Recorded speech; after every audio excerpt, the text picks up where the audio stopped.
Senado.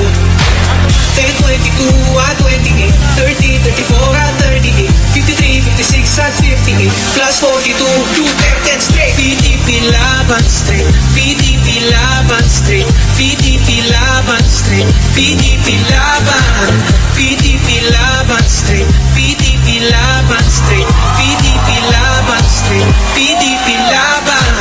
Para sa kinabukasan.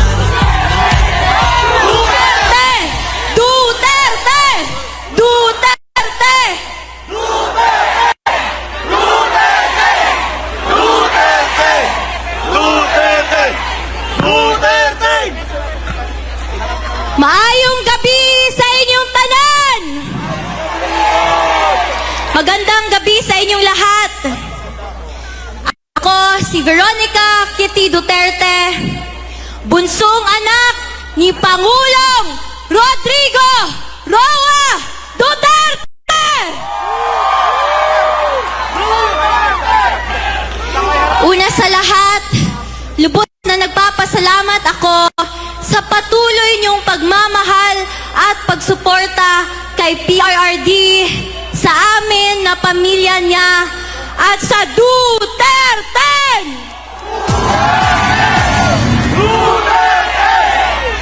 I believe it speaks volumes on his strategic approach to trust these public servants to be the next leaders of the Philippines.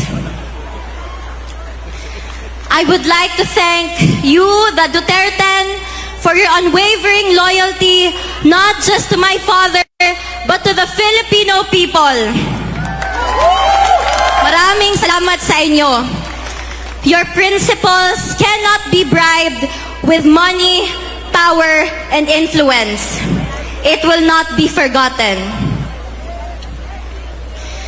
It has been my greatest honor in my 21 years.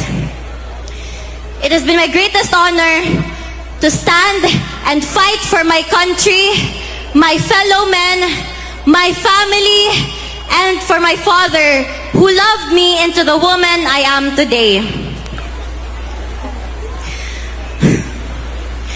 Bago siya kinuha sa akin, the night before it happened, magkatabi pa kaming natulog. I asked him, "Dada, what's gonna happen to you?"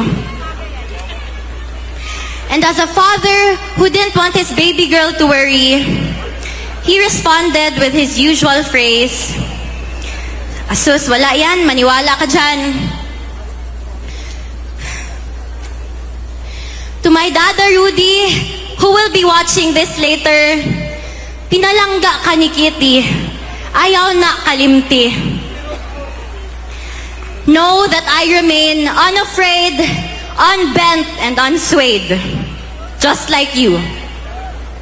Your battle is my battle. Mabuhay ka at mabuhay ang Pilipinas!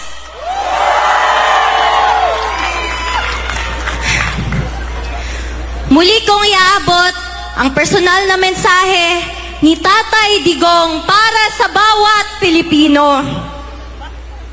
Sabi niya, exercise your right to vote and do so wisely. My warmest greetings of love to every Filipino. Mga kababayan, mga kabataan, 4 na araw na lang bago ang eleksyon. Huwag niyong ipagbili ang inyong mga boto. Ipanalo natin ang Duterte!